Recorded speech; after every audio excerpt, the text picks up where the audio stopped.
ونشهد أن لا إله إلا الله وحده لا شريك له ونشهد أن سيدنا ومولانا محمدا عبده ورسوله صلى الله تعالى عليه وعلى آله وأصحابه وبارك وسلم تسليما كثيرا أما بعد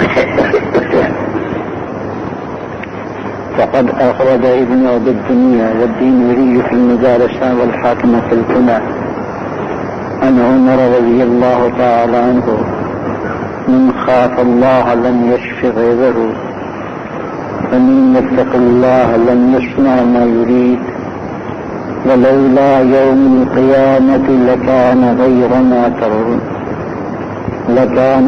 ما ترون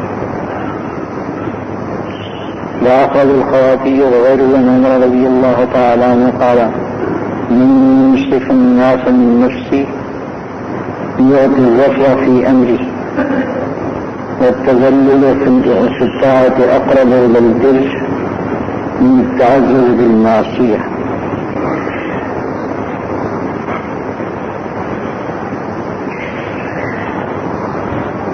حضرت عمر رضی اللہ تعالی عنہ کا ارشاد ہے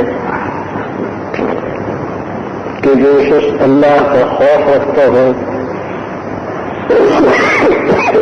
وہ اپنے غصے کو ٹھنڈا نہیں کرتا، اور جو شخص اللہ تعالی سے ڈرے وہ جو کچھ چاہتا ہے وہ نہیں کیا کرتا، اور اگر قیامت کا دن نہ ہوتا تو اس کے سوا کچھ اور ہوتا جو تم دیکھتے ہو۔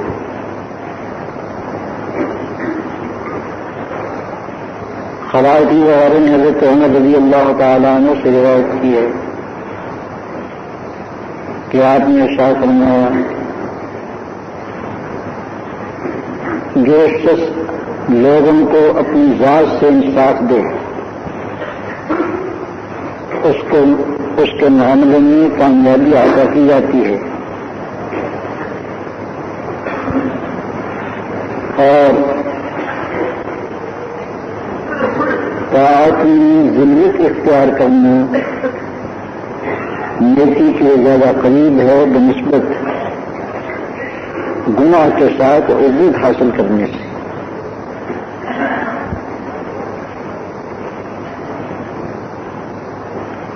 یہ 5 فقرے ہیں حضرت عمر رضی اللہ تعالیٰ عنہ کے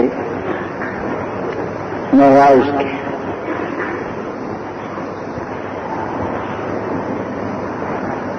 پہلا فقرہ یہ ہے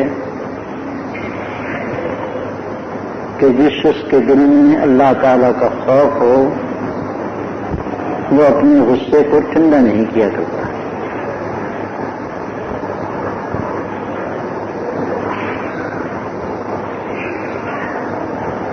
ایک ہے کسی کو غصہ آنا اور ایک ہے غصے کے مطابق عمل کرنا، اور ایک ہے اس عمل کو جب تک کہ غصہ ٹھنڈا نہ ہو جائے جاری رکھنا۔ یہ 3 چیزیں ہیں۔ غصہ آنا تو ایک طبیعی چیز ہے، ہر آدمی میں غصہ رکھا گیا ہے،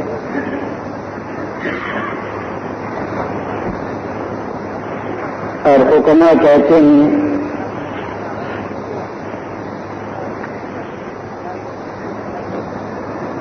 کہ غصے کی مثال اس کتے کی ہے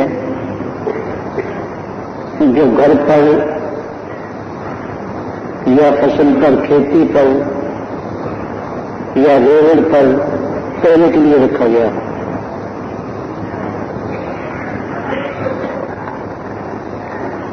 ہر وہ چیز جو آدمی کو ناگوار ہوتی ہے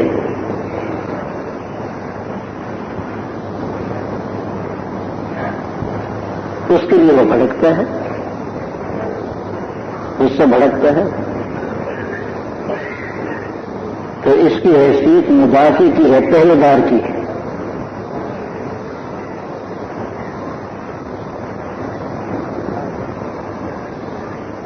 کتا رکھا ہوا ہوتا ہے تو سارا دن وہ سویا رہتا ہے آرام سے، کوئی آئے کوئی جائے اس کو کوئی غرض نہیں. لیکن اگر کوئی چور چکار ہو، کوئی مشکوک آدمی ہو تو وہ بھونکتا ہے.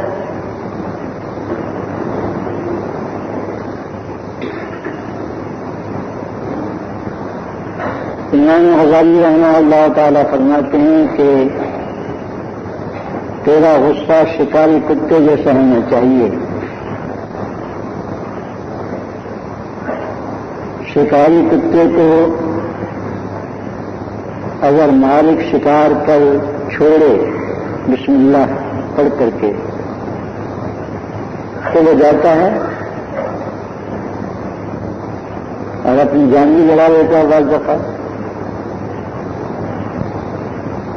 اور اگر مالک اس کو نہ چھوڑے تو اس کو کوئی غیرت نہیں آتی، سامنے سے شکار گزر رہا ہو وہ نہیں چھوٹتا، اپنے آپ نہیں جاتا. یہ شکاری کو سجایا ہوا ہوتا ہے.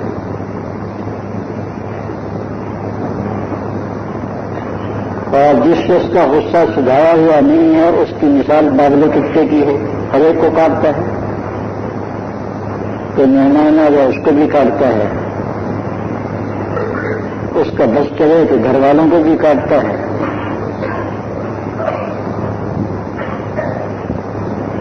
غرضے کی جیوی سامنے آ جائے اس کو کاٹتا ہے.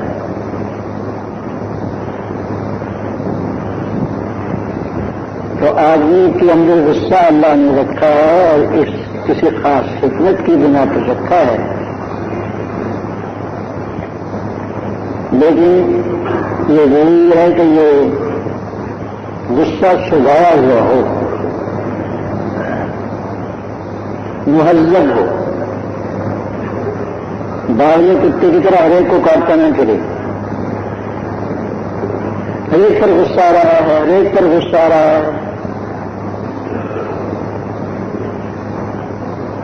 ذرا کسی نے مزاج کے خلاف کر دیا تو ماں بدولت کا پارا اوپر چلا گیا. یہ نہیں ہونا چاہیے. ایک تو غصے کی تعدیل ضروری ہے، تہذیب ضروری ہے.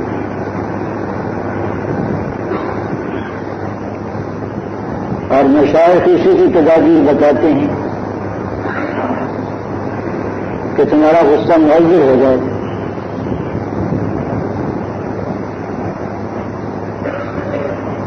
تو ایک تو غصہ ہوا، دوسرا غصے کے مقتضا پر عمل کرنا ہے.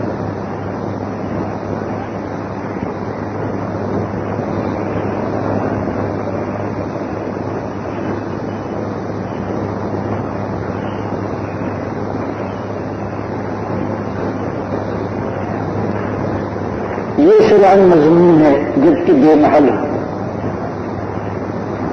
اگر اپنے محل پر ہے یہ غصہ اور تم نے اس کو خاص طور سے چھوڑا ہے تو بہت اچھا ہے. اللہ کے دشمنوں پر غصہ آتا ہے، کوشش اللہ تعالیٰ کے اور اس کے رسول صلی اللہ علیہ وسلم کے خلاف کی بات کرتا ہے، اس پر غصہ آتا ہے.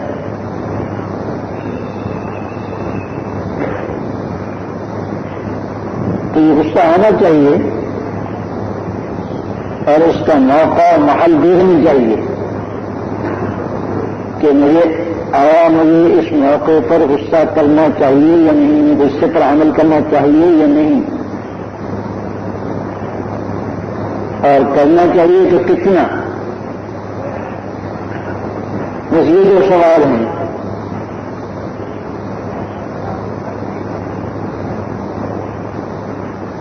اگر بے موقع بے محل آپ نے غصہ کیا تو یہ شرم مضمون ہوگا اور باغلے کتے کی مثال ہوگی. اس کی ہر ایک کو کاٹتا ہے.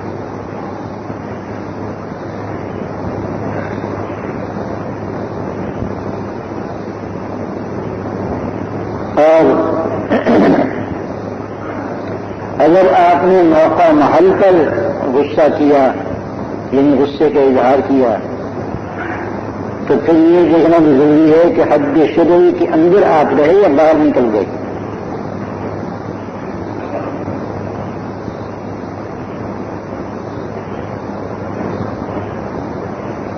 غصہ تو میں نے کہا کہ ہر ایک کے اندر اللہ نے رکھا ہے، لیکن غصے کا منشا مختلف ہوتا ہے.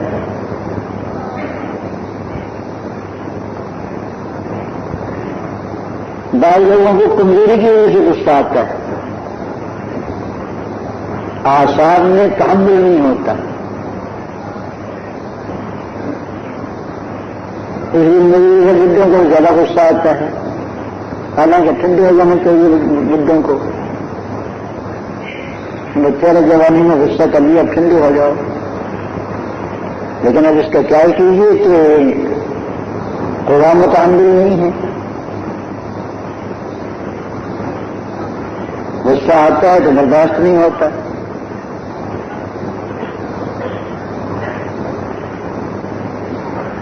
کمزور آدمی کو زیادہ غصہ آیا کرتا ہے.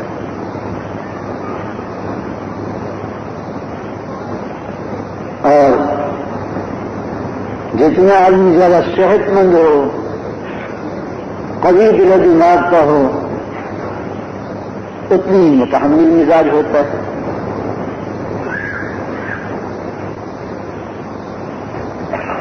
اور کبھی غصہ آتا ہے انانیت کی وجہ سے، جس کو آپ کہیں تو فرعونیت کہہ لیں،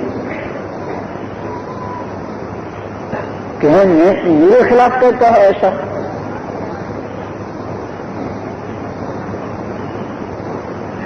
یہ اندر جو فرعون بیٹھا ہے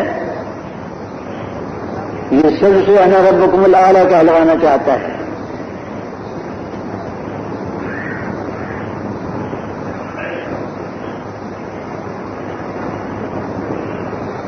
اور جب دیکھا ہے کہ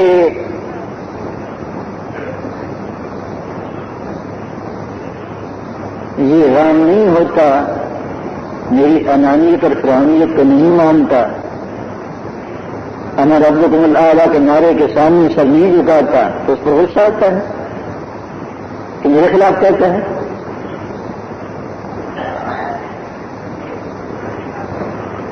غصے کی یہ قسم اللہ معاف فرمائے کم و بیش ہم سب نے کی.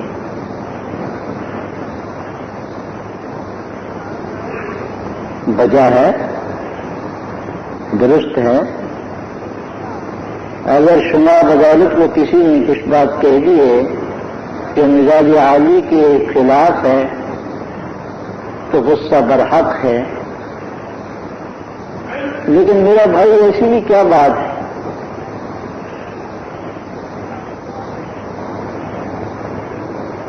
چلو کہہ دیے.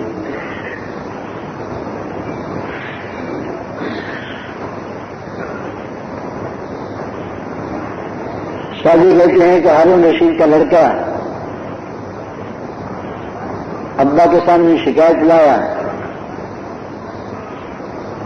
اور کہا کہ مجھے فلاں سرحدزادہ نے، سپاہی کے لڑکے نے ماں کی گالی دی.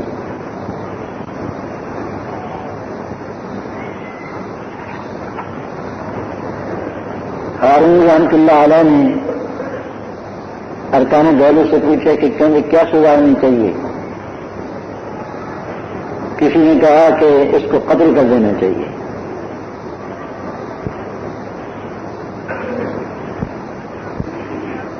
خلیفہ کی بیوی کو اور سلطنت اسلام کی خاتون اول کو اس نے گالی دی ہے.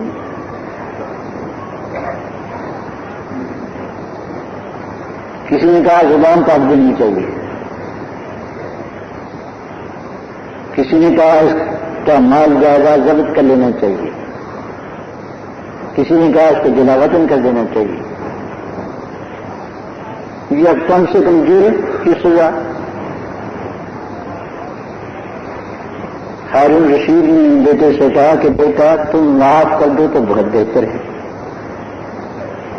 اس نے اپنا منہ گندا کیا، تمہارا کیا نقصان ہوا؟ تمہاری ماں کو گالی لگی نہیں.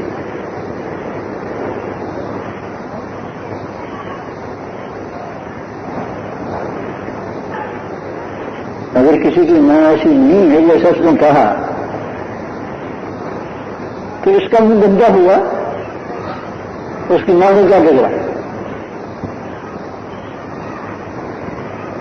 تو دیکھ کر کے یہ ہے، مکارم اخلاق تو یہ ہے کہ تم اس کو معاف کر دو.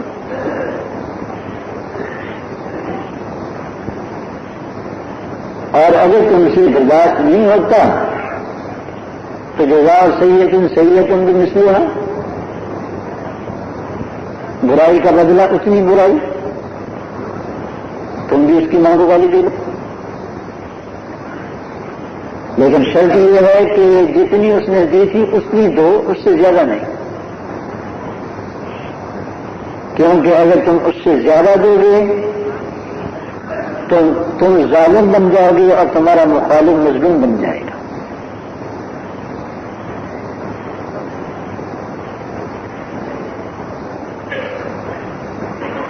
موسیٰ علیہ السلام نے حق تعالی شانہ کی بارگاہ عالی میں درخواست کی کہ یا اللہ آپ قادر مطلق ہیں اور میں آپ کا کلیم ہوں. یہ دو لوگ کیسے کہ لوگ مجھے برا بلا کیسے پھرتے ہیں، آپ ان کی زبان بند نہیں کر سکتے؟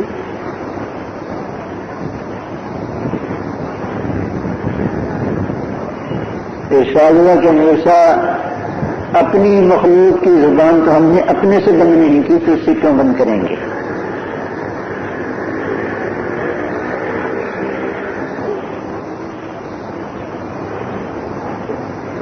حضرات انبیاء اکرام علیہ السلام کو کیا کچھ نہیں کہا گیا، اور ہمارے آقا سید الکونین صلی اللہ علیہ وسلم دو جہان کے بادشاہ، ان کو کیا کچھ نہیں کہا گیا اور کیا کچھ نہیں کہا جا رہا اب تک.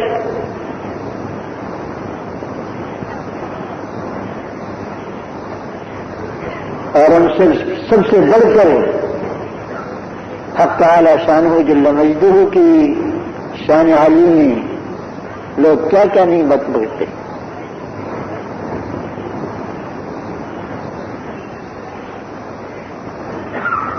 اللہ سے علم سیکھو، قدرت ہے اس کو. ایک عام نے ساری دنیا کو تیش نحس کر ڈالے، عام نے، آنکھ جھپکنے سے بھی پہلے. لیکن حکیم ہے اور حلیم ہے. اگر کوئی شخص تمہاری برابری کرتا ہے، غصہ بجا ہے، آنا چاہیے، لیکن غصے کو پینا بھی تو کوئی کام، مردانہ کام ہے.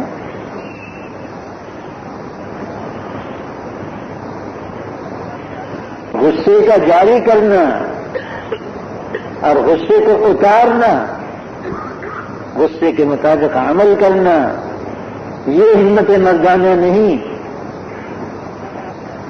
بلکہ تحمل کرنا، برداشت کر لینا.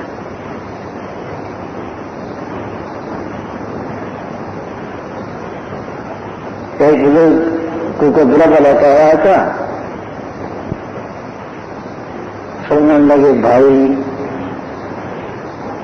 تمہیں چند ظاہری چیزیں معلوم ہو گئیں اور تم ان کو بیان کر رہے ہو، اللہ بہتر جانتا ہے، اگر میری اصل حقیقت تمہیں معلوم ہو جائے تو تم پتہ نہیں کیا کرو.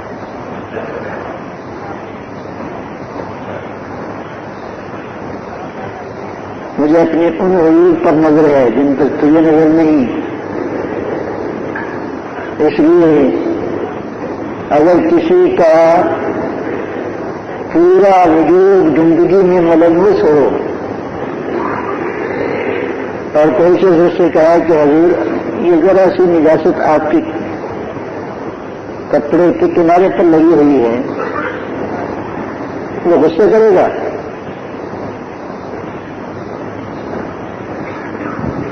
وہ تو یہ کہے گا کہ اللہ تعالیٰ نے سارے وجود کی نجاست اس کی نظر سے چھپا دی، اتنی نظر آئی اس کو، صرف اللہ کا شکر کرے گا. اور اس کو کہے گا کہ بھائی تیرا شکریہ، اس کو صاف کر لیتے. اللہ تعالیٰ تجھے خوش رکھے.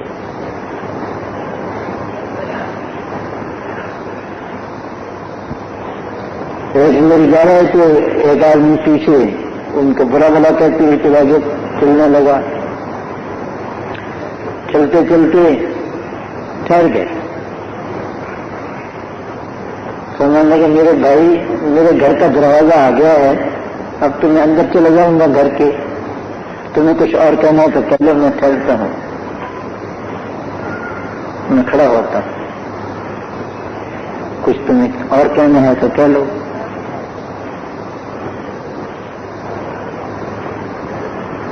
یہ تو ان لوگوں کی باتیں ہیں جن کا غصہ مہذب ہو گیا تھا, اپنی ذات کے لیے غصہ نہیں آتا تھا. منتقم رسول اللہ صلی اللہ علیہ وسلم لنفسہ قط تو حضرت صلی اللہ علیہ وسلم نے کبھی اپنی ذات کے لیے کسی سے انتقام نہیں لیا. کوئی کچھ کہے, کبھی التفات بھی نہیں فرمایا.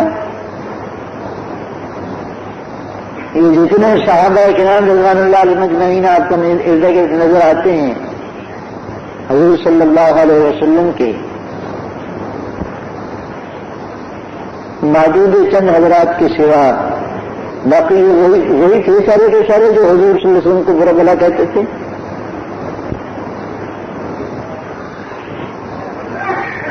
یہ حضرت عمر رضی اللہ تعالیٰ نے فاروق اعظم وہی تھے جو تلوار لے کر کے محمد کو قتل کرنے کے لیے نکلے تھے.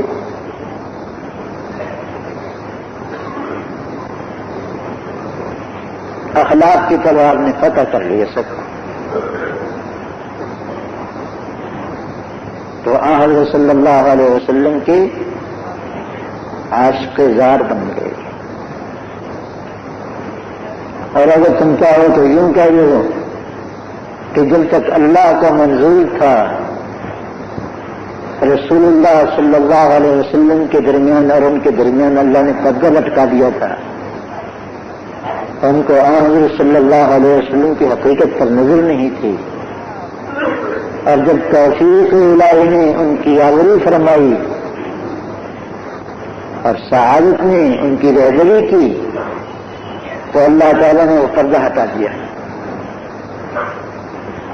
حضرت صلی اللہ علیہ وسلم ان کے محبوب بن گئے. فتح مکہ سن 8 میں ہوئی.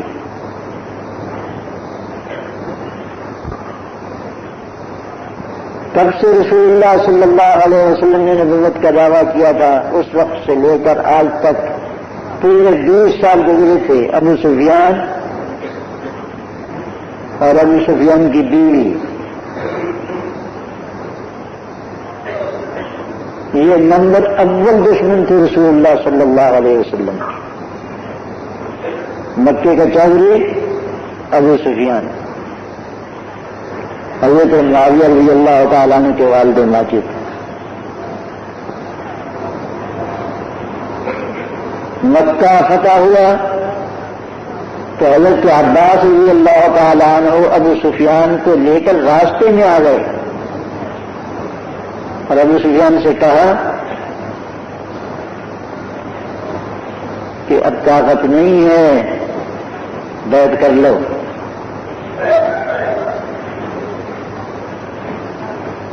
چنانچہ راستے میں آ کر کے مسلمان ہوئے اور حضرت صلی اللہ علیہ وسلم نے ارشاد فرمایا, اعلان فرما دیا, من داخل دار ابی سفیان فهو آمن, جو ابو سفیان کے گھر میں چلا جائے گا اس کو امن.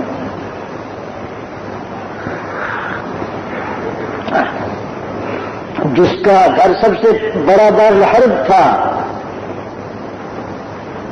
آج اس کا گھر دار الامن ہے.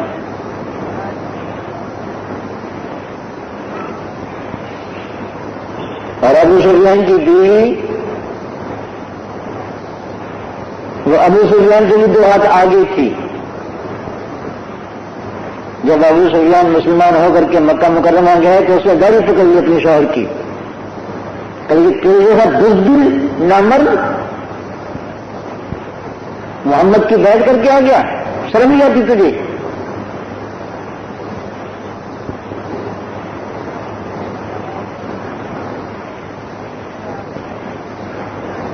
انہوں نے مسکرا کر فرمایا کہ ابھی آتے ہیں تمہیں پتہ چل جاتا ہے. کوئی جواب نہیں، تلخی کا جواب نہیں دیا، اتنا کہا محمد ابھی آتے ہیں اور تمہیں پتہ چل جاتا ہے. مکہ مکرمہ بغیر کسی لڑائی بڑائی کے فتح ہو گیا. حضرت صلی اللہ علیہ وسلم دیوار کعبہ کے ساتھ ٹیک لگا کر بیٹھ گئے. یہی مکے والے عاقب کے بیعت کر رہے تھے.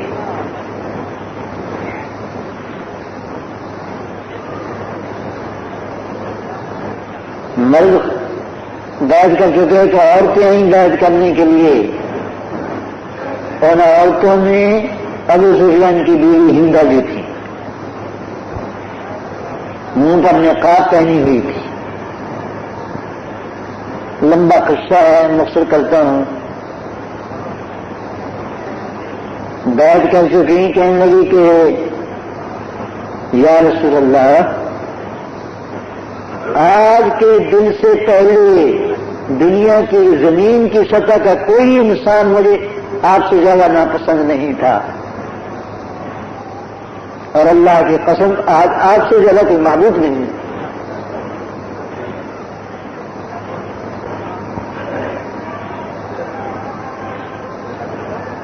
حضرت صلی اللہ علیہ وسلم نے مسکرا کر فرمایا ادھر بھی یہی معاملہ ہے،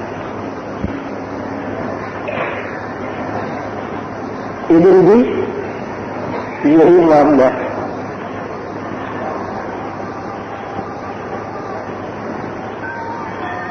یہ ہمارے نبی کریم صلی اللہ علیہ وسلم کا اسوہ حسنہ ہے. یہ میں نے اس لیے ذکر کیا کہ اپنے شوہر کی داڑھی پکڑ کے کھینچ رہی ہے کہ محمد کی بیعت کیوں کر رہے. ایک دن پہلے کی بات ہے یہ. اگلی صبح کو حضرت صلی اللہ علیہ وسلم تشریف لے آئے اور یہ کہاں چلا گیا میرے بغیر. تو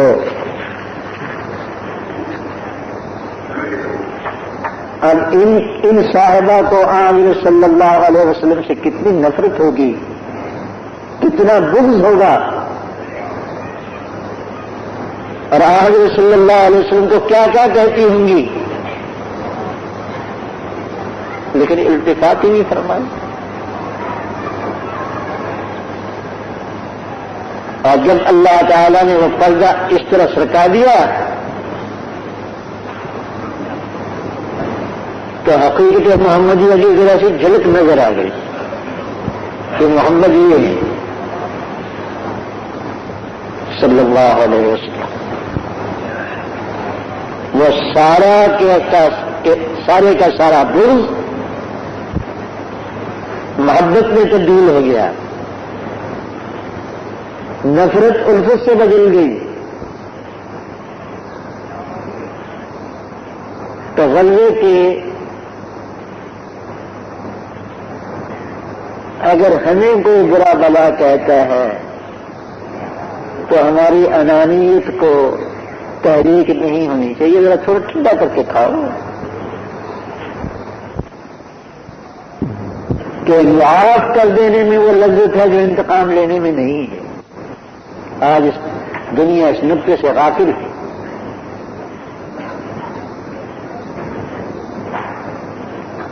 لوگ کہتے ہیں اگر ہم نے انتقام نہ لیا تو ہماری کمزوری سمجھی جائے گی. قدرت کے باوجود انتقام نہ لینا کمزوری نہیں ہے، عزت اور رفعت. ہاں، کمزور آدمی جو بیچارہ انتقام لینے پر قادر نہیں، وہ اگر صبر کے گھونٹ پیتا ہے تو اس کو آپ کمزوری کہہ سکتے ہیں. لیکن جس کو انتقام لینے کی قدرت ہے اور قدرت کے باوجود وہ انتقام نہیں لیتا تو یہ کمزوری نہیں ہے. شیطان تمہیں انجنکشن لگاتا ہے بھڑکانے کے لیے کہ دیکھو لوگ کیا کہیں گے کہ تم نے انتقام نہ لیا. اگر تم نے خاموشی اختیار کر لی، اگر تم نے مخالف کی باتیں سن کر صبر کر لیا اور زبان سے کچھ نہ کہا. شیطان بھڑکاتا ہے. تحریش، حدیث میں تحریف فیما بینہم فرمایا ہے.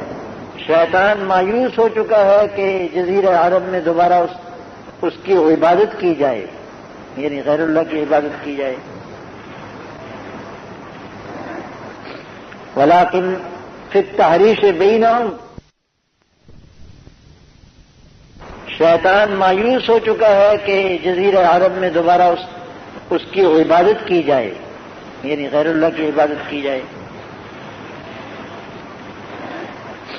ولیکن فی التحریش بینہم، لیکن ایک دوسرے کو ایک دوسرے کے خلاف بھڑکانے میں اس کو طمع ہے. اور یہ انسان کی دکھتی ہوئی رگ ہے جس کو شیطان دباتا ہے،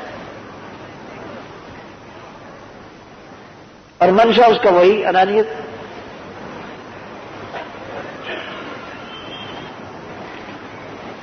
اور کبھی غصہ آتا ہے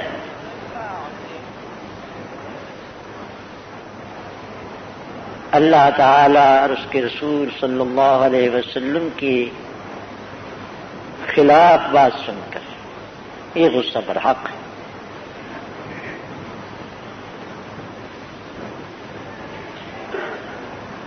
فإن أبي ووالدتي وعرضي لعرض محمد منكم بقاء.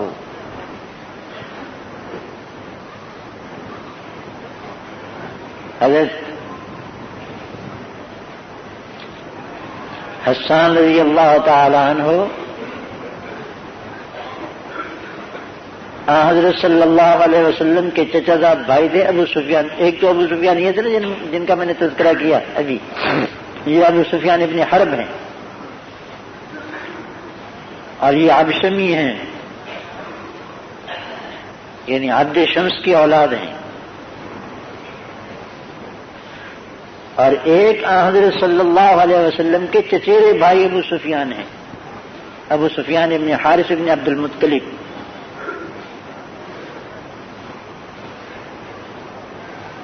یہ رسول اللہ صلی اللہ علیہ وسلم کے شدید ترین مخالف تھے، اور نہایت گالیوں کے قصیدے حضرت صلی اللہ علیہ وسلم کی بارے میں تصنیف کرتے تھے، نظم کرتے تھے. انہیں کو حضرت حسان ابن ثابت رضی اللہ تعالیٰ عنہ فرماتے ہیں کہ حضرت محمدً فعجبت عنہ وعند اللہ فی ذاک الجزاء. تم نے محمد صلی اللہ علیہ وسلم کی برائی کی ہے اور میں نے اس کا جواب دیا ہے، اور اللہ کے نزدیک اس میں میرے لیے جزا ہے.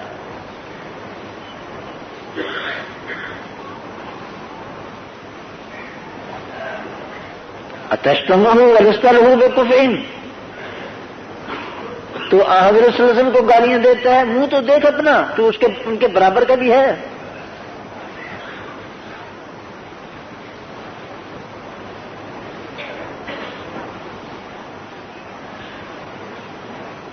فشرکما لخیرکما فداء. تم دونوں میں، یعنی محمد صلی اللہ علیہ وسلم اور ابو سفیان، جو بہتر ہے برا اس پر فدا ہو جائے.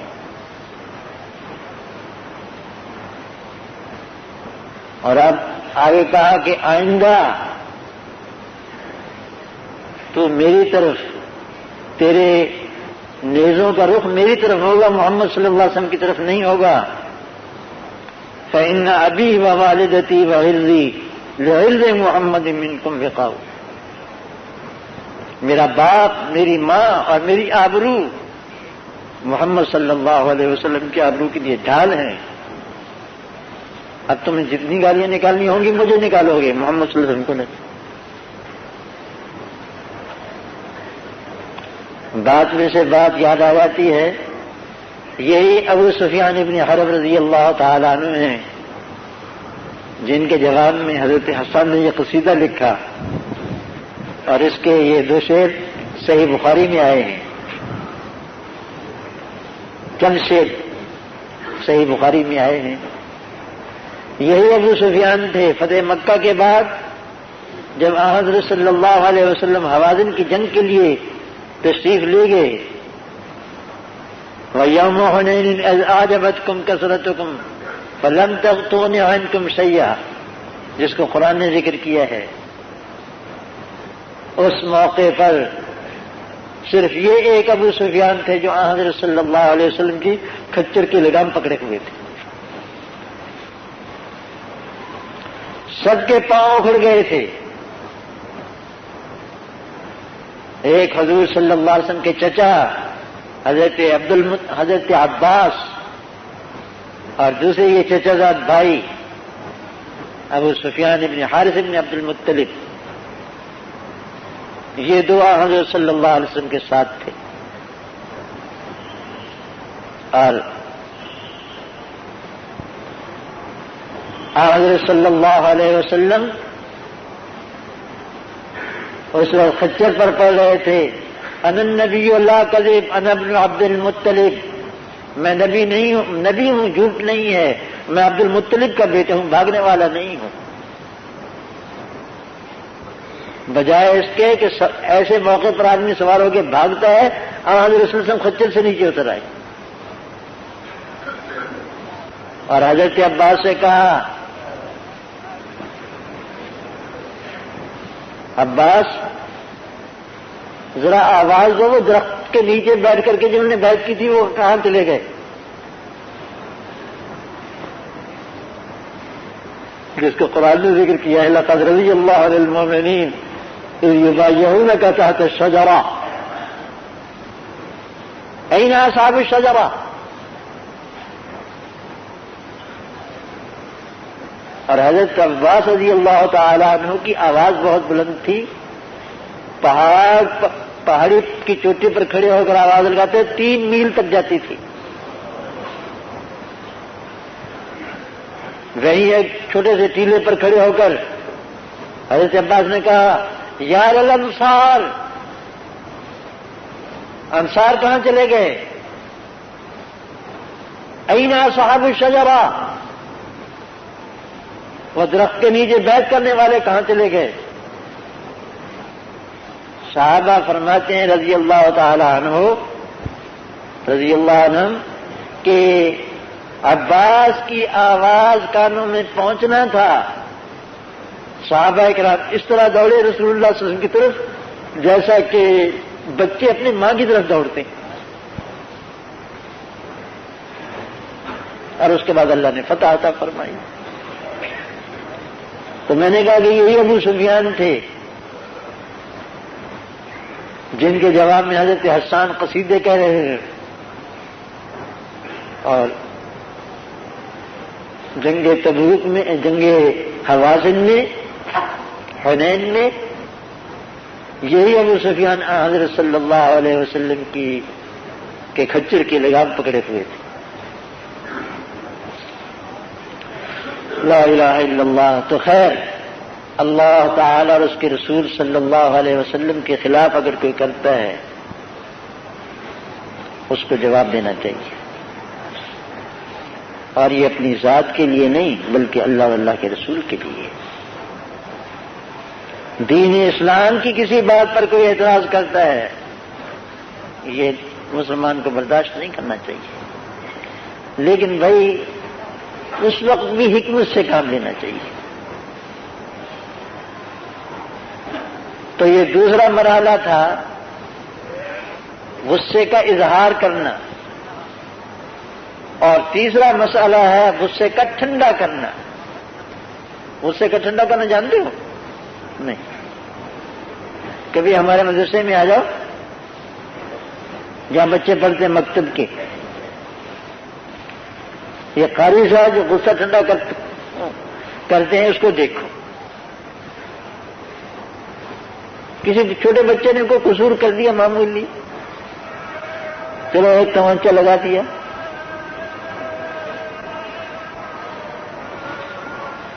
ایک معمولی چھری لگا دی، ختم ہو گئی بات۔ تنبیہ کر دی، لیکن قاری صاحبان بچے کو اس طرح ذبح کرتے ہیں جیسے قصاب بکری کو ذبح کرتا ہے، اور جب تک کہ وہ ساری سپاہیاں اور چھڑیاں ٹوٹ نہیں جاتی اور ہاتھ قاری صاحب کے ہاتھ دکھنے نہیں لگتے، اس وقت تک قاری صاحب کا غصہ ٹھنڈا نہیں ہوتا۔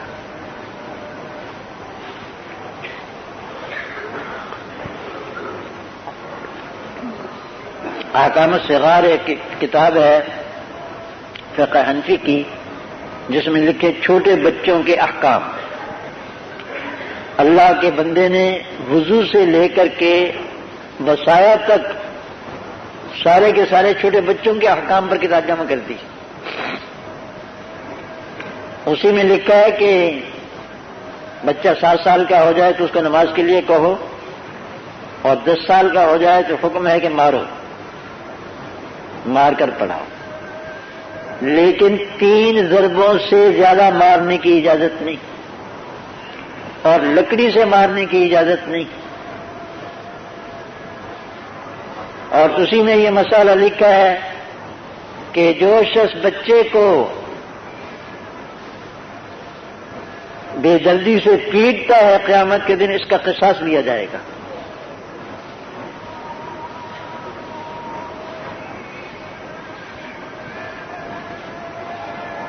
ہم تو قاری صاحبان سے کہہ کر کے تھک گئے کہ نہ مارا کرو بچوں کو، لیکن یہ کہتے ہیں کہ یہ پڑھتے نہیں۔ میں کہا کرتا ہوں کہ اگر بچے نہیں پڑھتے تو پھر اس کا مطلب یہ ہے کہ تمہیں پڑھانا نہیں آتا۔ بچے مارنے سے پڑھتے ہیں، اور یہی قصہ تمہارے گھروں میں بھی ہے۔ یہ قاری صاحب کی مثال تو میں نے ویسے دی ہے۔ اخلاق اور شرافت کے ساتھ اولاد کو تنبیہ کرو۔ تم یا تو حلال و حرام کی تمیز ہی نہیں کرتے، جائز و ناجائز تمہاری شریعت میں ہے ہی نہیں، تمہارے معاشرے کی شریعت میں، اسلام کی شریعت کی بات نہیں کر رہا۔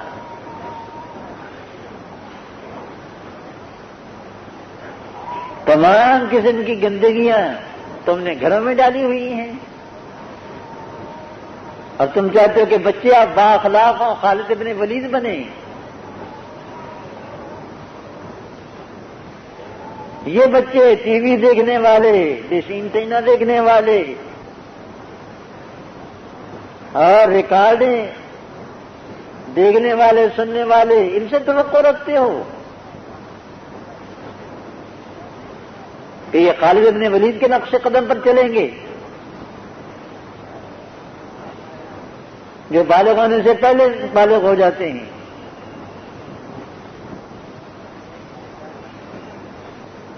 اب ممبر پر بیٹھے ہوں اچھی بات نہیں ہے اس کی تشریح کرنا۔ کیا ہوتا ہے؟ تم لوگ یا تو اس کا لحاظ ہی نہیں کرتے کہ کیا جائز ہے، کیا ناجائز ہے، کیا انسانیت ہے، کیا شرافت ہے، بچوں کو کس چیز کی تعلیم دی جائے۔ اور اگر کبھی کسی بچے سے کوئی غلطی ہو جاتی ہے تو ٹھیک ہے، غلطی کی بھی ایک حد ہوتی ہے۔ غلطی انسان کا خاصہ ہے، چھوٹے بچے تو تمہارے بچے ہیں۔ مجھے ایک صاحب کی بات پسند آئی، سمجھنا کہ تم بھی کبھی بچے تھے، مجھے بہت اچھی لگی یہ بات۔ بچوں کی تو شرارتیں ہیں اور ان کی غلطیاں بھی معصوم ہوتی ہیں بھائی۔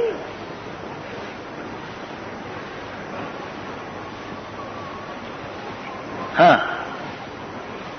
اچھے انداز سے ان کو سمجھاؤ بھی، اور کوشش کرو کہ ان کی تربیت صحیح ہو۔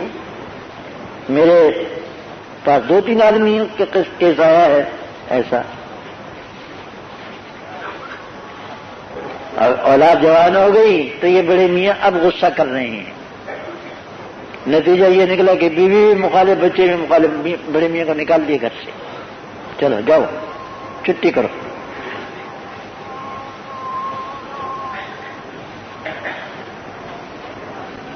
تو اگر اللہ اور اللہ کے رسول کے خلاف ہو تو ضرور غصہ آنا چاہیے، لیکن حکمت کے ساتھ، اور اپنے چھوٹوں پر غصہ ٹھنڈا نہ کرو کہ جب تک تمہارا دل ٹھنڈا نہیں ہو جاتا اس وقت تک غصہ ہی تم اپنا جاری کرتے رہو. یہ نہیں. حضرت عمر رضی اللہ تعالیٰ نے ارشاد فرماتے ہیں جس شخص کے دل میں اللہ کا خوف ہو وہ اپنے غصے کو ٹھنڈا نہیں کیا کرتا. اس میں ایک علاج بھی تجویز فرما دیا ہے. جب تمہارا غصہ بھڑکے تو اتنا سوچ لیا کرو کہ اگر اللہ تعالیٰ مجھ پر غصہ کرنے لگے تو میرا کیا ٹھکانہ ہوگا. میری غلطیوں پر میں نے اپنی پوری طاقت انتقام میں صرف کر دی.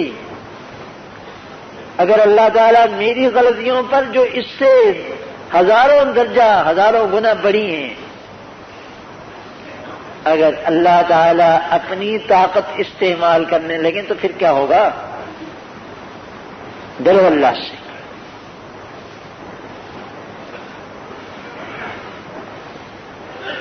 اللہ کا خوف کرو، اس لیے کہ جو شخص اپنی فرعونیت کا مظاہرہ کرتا ہے اللہ تعالیٰ اپنی قہرمانیت کا مظاہرہ کرتے ہیں. تھوڑی سی گوشمالی کرتے ہیں اور پھر اسی میں چلاتے ہو. یہ ایک مستقل موضوع ہے، جزا و سزا کا ایک مستقل موضوع ہے. میں نے بہت سے لوگوں کو دیکھا ہے اور میرے پاس لوگ اپنی شکایتیں لکھتے رہتے ہیں بیچارے. جھوٹی قسم تو کھالی لالچ میں آ کر قرآن کریم کی، لیکن پھر قرآن کریم کی ایسی مار پڑی کہ دشمن بھی کان پر ہاتھ رکھتے ہیں، عبرت پکڑتے ہیں. دشمنوں کو رحم آتا ہے. تم اللہ کے نام کو کھیل سمجھتے ہو.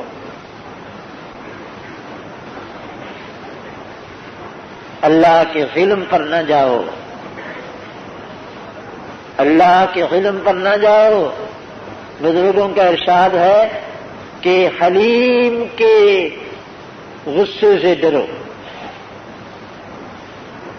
حلیم برداشت کرتا رہتا ہے، پکڑتا نہیں ہے، غصہ نہیں کرتا، لیکن جب پکڑتا ہے تو پھر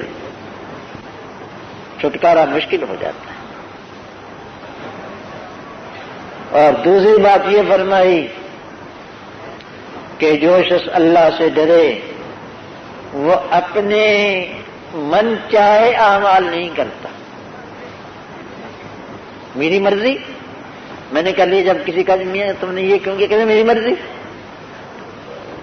بڑا خطرناک لفظ ہے. تم تو کہہ لیتے ہو یہ لفظ، میری مرضی میں نے کر لیا. تو کون ہے اور تیری مرضی کون ہے؟ ذرا تھوڑا سا سوچ تو لیتے. تم ہوتے کون ہو؟ کس کھیت کا بتوا ہو تم؟ تمہاری بھی مرضی چلتی ہے دنیا میں.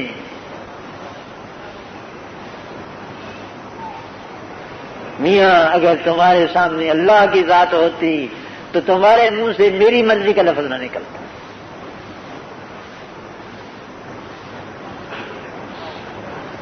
غلطی آدمی سے ہوتی ہے لیکن وہ اکڑ کر کے میری مرضی نہیں کہتا.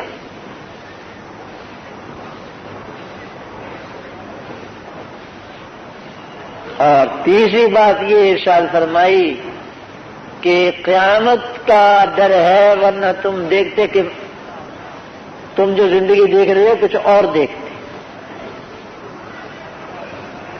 جس شخص کے سامنے یہ ہو کہ میری ہر بات پر قیامت کے دن باز پر سونے والی ہے، میزان عدالت قائم ہونے والی ہے اور میرے ہر عمل کو کانٹے پر تول کر دیکھا جائے گا، وہ ذرا محتاط زندگی بسر کرے گا۔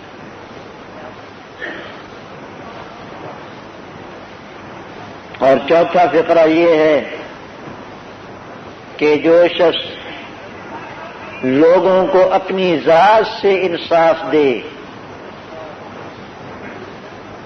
اللہ تعالی کی جانب سے اس کو اس کے تمام معاملات میں کامیابی دی جاتی ہے۔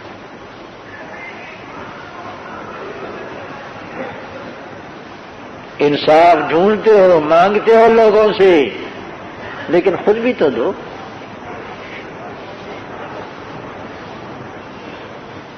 جس چیز کا مطالبہ پہلے لوگوں سے کرتے ہو، اے کاش کہ تم نے خود بھی تو لوگوں کو انصاف دیا ہوتا۔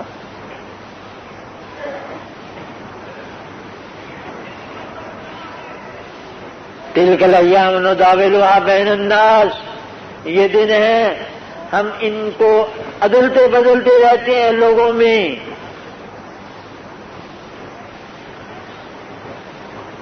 کبھی تمہاری چڑھ تھی، تم نے اللہ کی مخلوق کو ستایا، اب اللہ نے ستانے والوں کو تم پر مسلط کر دیا۔ اور ایک وقت آئے گا جب اللہ تعالیٰ ان پر دوسروں کو مسلط کریں گے۔ ظفر ہرگز اسے آدمی نہ جانیے گا، گرچہ کیسا ہو صاحب ذہن و ذکا، جسے عیش میں یاد خدا نہ رہی، جسے طیش میں خوف خدا نہ رہا۔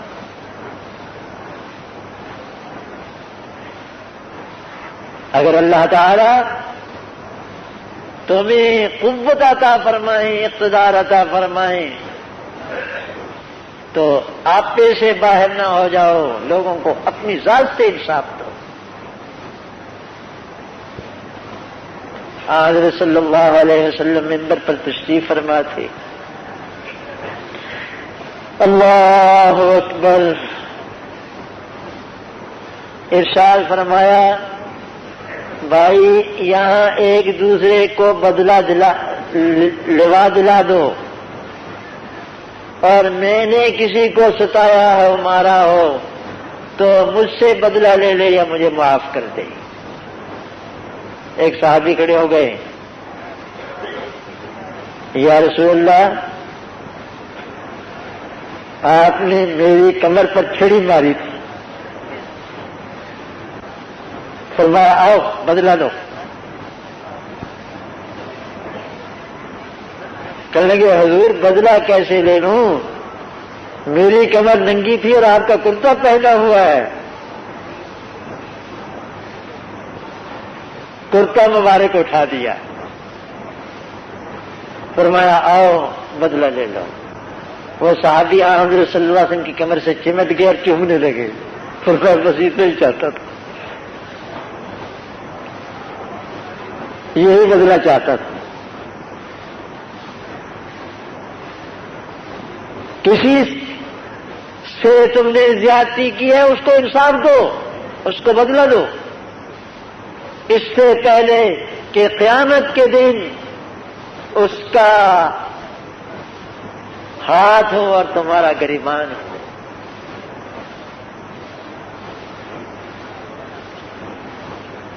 یہ تمہارے لیے عزت اور کامیابی کی دلیل ہے۔ اور پانچواں فقرہ یہ کہ اللہ کی فرما برداری کرتے ہوئے ذلت اختیار کر لینا نیکی کے زیادہ قریب ہے بنسبت گناہ کے ساتھ عزت حاصل کرنے سے۔ ایک طرف گناہ کا کام ہے، اس میں عزت ملتی ہے، ایک طرف نیکی کا کام ہے، اس سے بظاہر ذلت ملتی ہے۔ اللہ کی اطاعت میں ذلت اختیار کر لو اور اللہ کی نافرمانی کے ساتھ عزت مت تلاش کرو۔ وآخر دعوانا ان الحمد للہ رب العالمین۔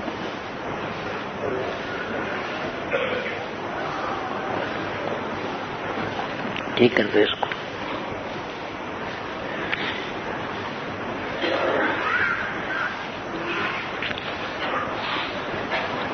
یہ صاحب کہہ رہے ہیں کہ ہمارے ایک عزیز کا بڑا بہت سیریس آپریشن ہے، امریکہ میں ہونے والا ہے، ان کے لیے دعا فرمائیں۔ سیریس تو پتہ نہیں کیا ہوتا ہے، باقی اللہ تعالیٰ ان کا صحت و عافیت عطا فرمائے۔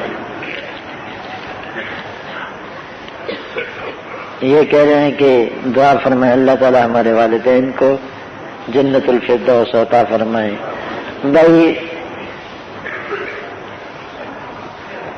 مرحومین کے لیے تو دعائیں مغفرت کرتے ہی ہیں، اور میں تو پتہ نہیں کتنی بار پڑھتا ہوں ربنا اغفر لنا ولاخواننا الذین سبقونا بالایمان ولا تجعل فی قلوبنا غلا للذین آمنوا ربنا انک رؤوف رحیم۔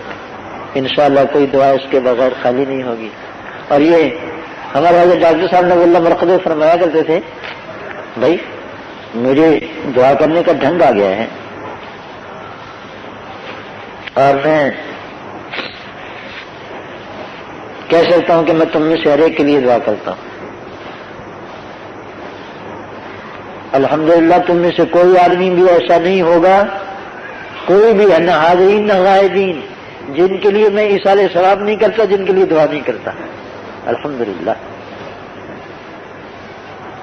اللہ تعالی آپ کے والدین کی بخشش فرمائیں، ان کو جنت الفردوس عطا فرمائیں، اور تمام مرحومین کی، ہمارے والدین کی، اہل و عیال کی، عزیز و اقارب کی، دوست احباب کی، متعلقین محسنین کی، اور رسول اللہ صلی اللہ علیہ وسلم کی پوری امت کی بخشش فرمائیں۔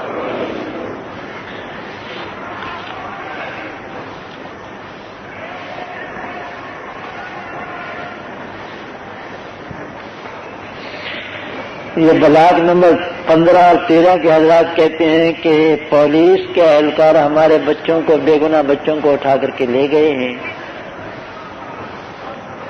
ان کے لیے دعا فرمائیں اللہ تعالیٰ ان کی رہائی کی شکلیں پیدا فرما دیں، اور اللہ تعالیٰ ان کو بھی ہدایت عطا فرمائے۔ میں نے یہی مضمون عرض کیا ہے، اگر اللہ نے تمہیں اقتدار دے دیا ہے تو بدمست نہ ہو جاؤ، بدمست نہ ہو جاؤ، تمہارے اعمال کا بھی محاسبہ ہونے والا ہے۔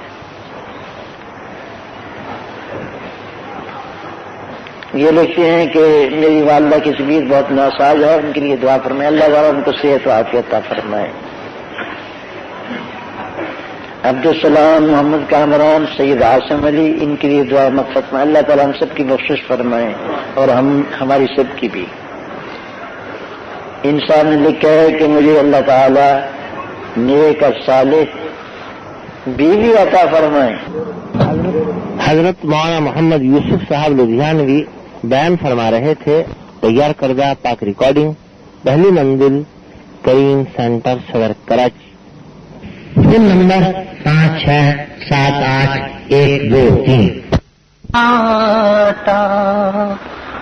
موت ہو جیسے زندگی پہ محیط، شب صحرا محیط سناٹا، موت ہو جیسے زندگی پہ محیط، یا صدور گناہ سے دل کی تنگ ہونے لگے فضائے بصیر، تنگ ہونے لگے فضائے بصیر، پڑ گئی طول و عرض صحرا پر،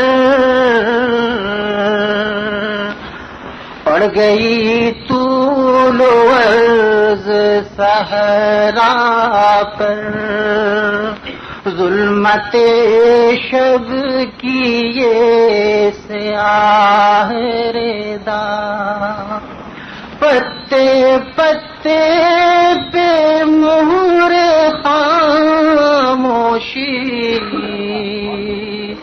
پتے پتے پہ مہر خاموشی، کنج عزلت میں سو گئی ہے ہوا، کنج عزلت میں سو گئی ہے ہوا، گوشے گل میں زبان بلبل سے،